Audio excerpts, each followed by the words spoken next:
Welcome to Reignetics. We bring you powerful Bible teachings, scriptural truths and a well-analyzed facts needed for your desired spiritual growth. So today, let's have a look at some of the most monumental constructions of Scripture. The thought of these constructions leaves scientists and technologists scratching their heads and in shock as to how such feat could be achieved in those days. The creations were so majestic that they defy comprehension, structures built with unfathomable riches, that withstand time, mysteriously collapse, or guard enigmas science still cannot unravel. The Bible references some of the most astonishing edifices in history, each cloaked in hidden symbolism, a lasting message, or a truth few dare to probe. Stay put, the final example on this list will upend everything you thought you understood, and might leave you stunned. The most monumental constructions of Scripture. Number 1. The Ark of Noah. Can you picture assembling a vast vessel without modern machinery? No hoists, no power tools, just timber, blistered palms, and unwavering conviction. That's precisely what Noah accomplished. And generations later, his tale continues to fascinate scholars, explorers, and believers in the improbable. According to the Scriptures, during an era of rampant immorality and confusion, God appointed a man with a mission that defied reason, to erect a massive sanctuary to preserve his family and a pair of each creature from a worldwide deluge. Visualize the moment Noah receives this celestial command. He starts cutting lumber, shaping beams, and crafting chambers. The task was punishing. Decades of labor under the blazing skies, enduring ridicule, skepticism, and the immense weight of safeguarding divine life. Yet the ark wasn't merely an ordinary vessel. Its proportions were immense, roughly 450 feet long, 75 feet wide, and 45 feet tall.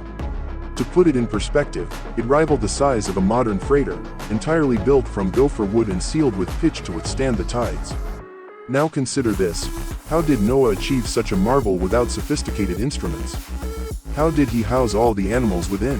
And most importantly, was there truly a deluge capable of submerging peaks? Fable or historical fact? Scientists seek explanations. Geologists and ancient historians have traced signs of a colossal flood in the Mesopotamian basin. Research indicates that millennia ago, a disastrous inundation may have engulfed vast lands, sparking the lore of a worldwide cataclysm. Yet, what truly captures attention are the alleged sightings of the Ark itself. In 1959, a Turkish airman flew above Mount Ararat and noted a formation resembling a ship's silhouette.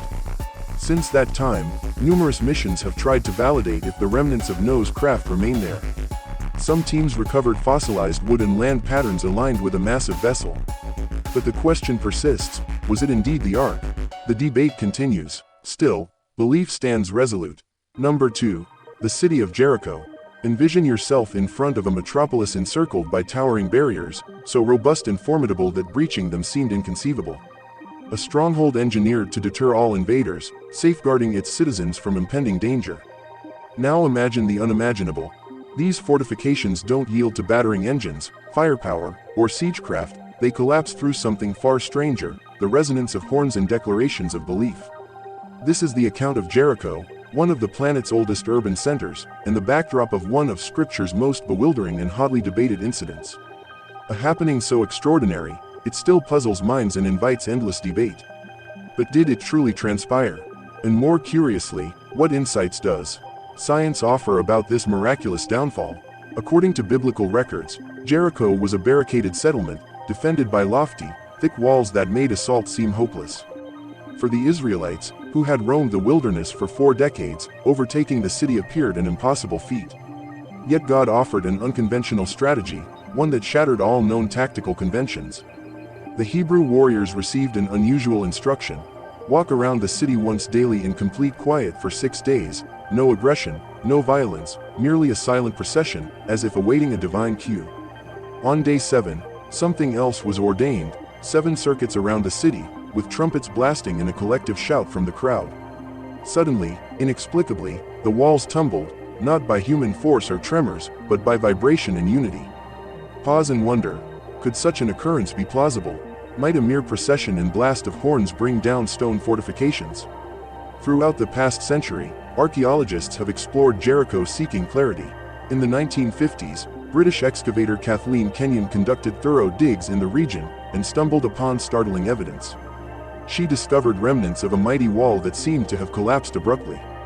But the most astonishing clue: signs pointed to an inward explosion, a phenomenon rarely seen, since attacks typically drive walls inward from outer force. But at Jericho, destruction originated from within. This observation aligns with the scriptural version: the walls didn't fall by combat, but by divine intervention. Could nature explain it? Some theorists propose a seismic event caused the crash. Jericho lies atop a fault line, and tremors occur routinely. That's a plausible theory, except for a crucial contradiction. How could Joshua and his followers have predicted the quake's precise timing? And how could it strike just as the trumpets blared and voices rose? If an earthquake caused it, the precision would defy belief. Could this be a rare case where spirituality and science collide? One thing remains clear: Jericho's fall endures as one of the most enigmatic events in religious archaeology. Now brace yourself, because the next edifice is cloaked in even deeper wonder. Picture a sanctuary so immense its walls shimmered in solid gold, casting divine rays in every direction. A site so consecrated it was designed to house the very essence of God. So, at number 3, we have the Solomon's majestic temple, the crowning jewel of Israel's holy craftsmanship, a structure veiled in legend, sanctity, and majesty. But how was such a breathtaking marvel constructed? What have excavations revealed about its reality? And above all, what is its spiritual core? The saga begins with David, Israel's mighty sovereign. He yearned to create a holy house for God. Yet the privilege was destined for his heir, Solomon, the wisest monarch in the scriptures. The site selected was deliberate: Mount Moriah, a hallowed ground where generations earlier, Abraham nearly offered Isaac in sacrifice. A landscape shaped by divine encounters. But this wasn't merely a feat of engineering. It was a heavenly commission, where each element held sacred symbolism. The stones were chiseled and fashioned far from the sacred ground. Not a single hammer or chisel echoed on site, honoring God's decree. Which poses an intriguing mystery: how were enormous stones moved and assembled in complete silence? The cedar trees from Lebanon, some of the rarest timber of the era, were ferried from afar. Their scent filled the air, a fragrance of divinity and sovereignty. And then, the most breathtaking detail: the interior glistened with unblemished gold. The halls radiated with celestial brilliance. Intricate carvings of angels, palms, and blossoms adorned every wall, crafting a realm beyond mortal imagination. At the temple's core was the Holy of Holies, where the Ark of the Covenant, the most mystifying relic of all, resided as a sign of God's presence. After 7 years of tireless labor, the masterpiece was complete. What followed was beyond belief. Solomon summoned the nation for a sacred ritual. Before the altar, he prayed passionately, asking God to inhabit the temple. And then, a miracle. A luminous cloud descended and consumed the space. A physical, indescribable presence enveloped the room. Suddenly, fire from the heavens devoured the offerings, before the astonished crowd. It was confirmation: God had embraced this holy dwelling. The people bowed in reverence. In that instant, they stood before the living God. Still, Solomon's temple would remain veiled in questions for millennia. Its mysteries, destruction, and spiritual weight echoed through time. Number 4. The Tower of Babel. This next structure is steeped in legend. Visualize a time when all humans shared a single tongue, no divisions, no miscommunication. Everyone working harmoniously toward a singular aim: to construct a tower that pierced the skies. But this ambition provoked divine anger, and something incredible occurred. Language fractured, and the great tower was deserted forever. What exactly was the Tower of Babel? Did it truly stand? What does ancient evidence reveal? And most of all, what truth does this tale impart today? The Bible recounts that post-flood, the descendants of Noah spread out and began to refill the earth.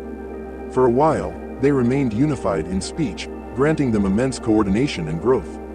Eventually, they settled in Shinar, modern-day Mesopotamia. But they weren't content with living, they wanted a legacy. Utilizing cutting-edge techniques of the era, baked bricks and tar mortar, they set out to create a colossal spire. A monument so grand, it embodied human pride. "Let us make a name for ourselves, lest we scatter," they proclaimed. They sought to ascend the skies, and rival the divine. The project advanced, the structure climbed ever higher. Mankind's ambition seemed limitless. Then, God intervened. He scrambled their language so none could comprehend another. Now imagine the chaos. A worker requests stone, but his colleague brings water. Orders go unheeded, pandemonium erupts, the grand mission collapses, the builders disperse, birthing the world's nations and languages. But is there truth behind the myth? Scholars believe the Tower of Babel may mirror the ziggurats, stepped temples of Mesopotamia. The most prominent, Igmenenki, honored Marduk in Babylon. Its name, Temple of the Foundation of Heaven and Earth, eerily echoing Babel's purpose. Over time, the ziggurat was raised and rebuilt, then lost. Could it be the source of the biblical tale? No one knows for certain, but the resemblance is uncanny. More than a legend of speech, Babel teaches us, how far can pride take us before it leads to rebellion? Could unchecked ambition outpace our wisdom? Number 5. Israel's reconstruction of the temple of worship. Now picture yourself in an age of exile, your nation scattered, your sacred site demolished. For most, such ruin would shatter any connection to the divine. But not for the Jewish people. Upon their return from Babylon, they carried a vision, to reconstruct the temple and rekindle their faith. The Second Temple of Jerusalem was more than mere stone, it symbolized revival, resilience, and heritage. But how was it built? What made it profound? And why did it fall in such heartbreak? 70 years after exile, Persian ruler Cyrus the Great granted the Jews permission to return and even funded their temple's rebuilding. But the new temple was modest, less ornate. There was no ark, no golden walls. The elderly who had seen Solomon's temple wept, it lacked the former glory.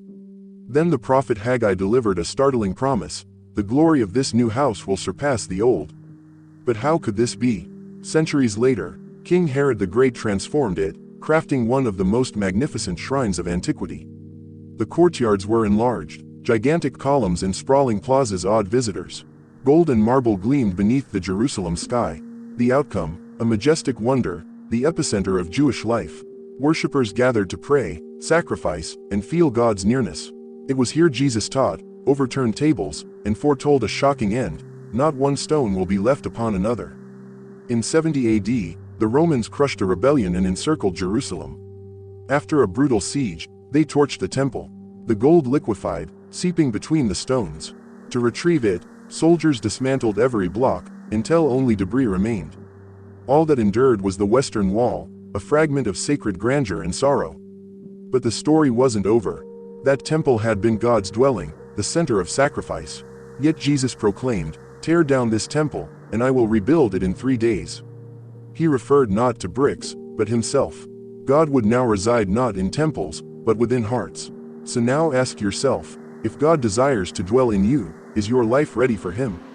May that question resonate with you. Thank you for journeying this far.